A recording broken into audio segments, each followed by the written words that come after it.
Assalamualaikum warahmatullahi wabarakatuh. Selamat datang Bapak Ibu dan teman-teman semuanya. Saya Pepsi Windra dari SDN 3 Gembaharjo, calon guru penggerak angkatan 7 Kabupaten Trenggalek.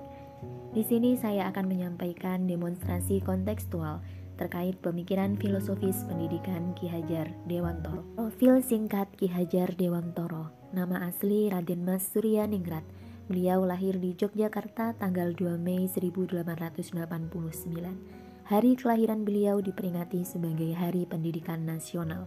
Pada tahun 1959, atas jasa-jasanya dalam mengembangkan pendidikan di Indonesia, Ki Hajar Dewantoro dianugerahi gelar sebagai Bapak Pendidikan Nasional oleh Presiden Soekarno.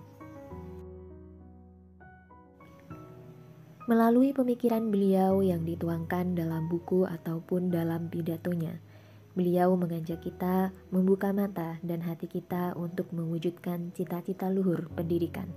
Pendidikan adalah salah satu cara yang bisa kita tempuh untuk membentuk sebuah peradaban yang lebih baik dari masa ke masa. Sejarah menjadi saksi perjuangan beliau membawa rakyat Indonesia untuk bisa secara bebas mengenyam pendidikan.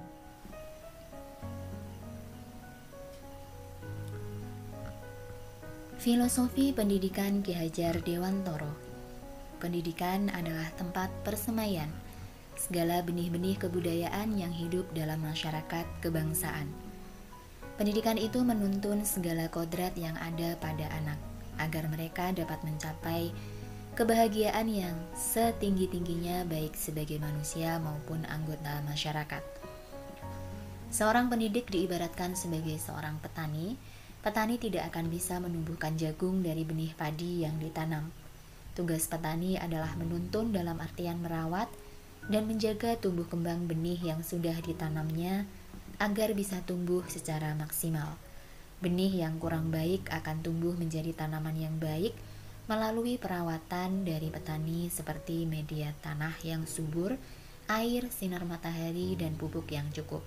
Kemudian sebaliknya, benih yang baik mungkin saja tumbuh menjadi tanaman yang kurang baik apabila tidak mendapatkan perawatan yang baik.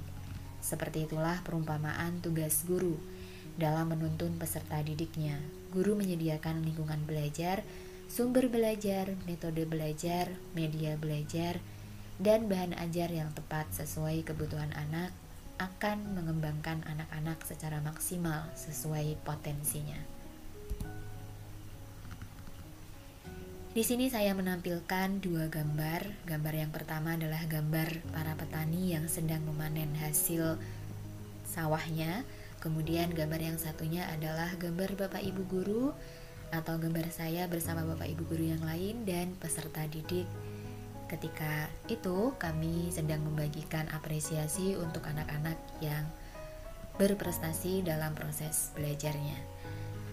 Kemudian peran petani padi menghasilkan tumbuhan padi dengan hasil panen yang melimpah.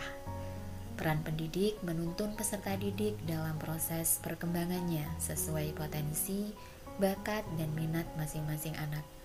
Guru tidak bisa merubah kodrat dasar anak, namun guru bisa menuntun tumbuhnya kekuatan kodrat untuk memperbaiki laku anak serta menuntun mereka ke arah yang memberi keselamatan dan kebahagiaan. Peran pendidik yang tercantum dalam semboyan Ki Hajar Dewantoro. Ing ngarsa sum tulodo.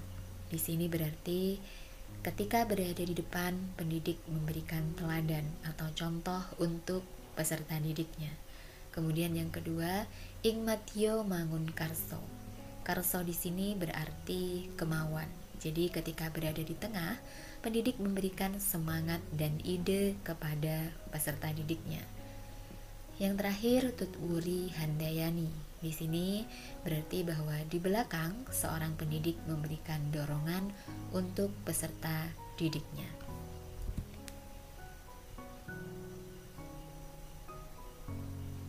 Selanjutnya, inti sari dari filsafat Ki Hajar Dewantara adalah perubahan. Seperti sistem tata surya yang selalu bergerak dalam upaya memelihara kebudayaan, kita harus tetap bergerak sesuai kodrat alam dan kodrat zaman yang bersumbu pada nilai-nilai kebudayaan. Upaya memelihara kebudayaan dapat kita wujudkan dalam proses pendidikan. Pendidikan merupakan tempat persemaian yang akan menumbuhkan kebudayaan sesuai yang dicita-citakan. Kemudian apa yang berubah dari proses pendidikan? Yang berubah adalah budi pekerti, meliputi cipta, menajamkan pikiran. Kemudian yang kedua, karsa, memperkuat kemauan. Yang ketiga, rasa, menghaluskan perasaan. Dan yang keempat, pekerti, menyehatkan jasmani. Selanjutnya, prinsip melakukan perubahan dikenal dengan istilah trikon. Yang pertama, kontinuitas, tidak melupakan akar nilai budaya. Konvergensi, pendidikan yang memanusiakan manusia. Konsentris, pendidikan harus menghargai keberagaman dan kemerdekaan murid. Memerdekakan murid. Apa yang dimaksud dengan memerdekakan murid? Yakni bebas dari segala ikatan, dengan suci hati mendidik sang anak, bukan untuk meminta sesuatu hak, melainkan berhamba pada sang murid. Makna berhamba pada murid adalah berpihak dan berpusat pada murid, di mana guru berperan sebagai fasilitator untuk peserta didik dalam proses belajarnya.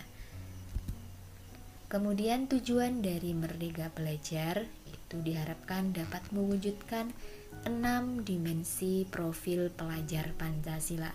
Yang pertama, beriman bertakwa kepada Tuhan Yang Maha Esa dan berakhlak mulia. Yang kedua, berkebinekaan global. Yang ketiga, mandiri. Yang keempat, bergotong royong. Kelima, bernalar kritis. Dan yang terakhir, kreatif. Demikian demonstrasi kontekstual dari saya. Terima kasih sudah menyimak. Semoga bermanfaat. Wassalamualaikum warahmatullahi wabarakatuh.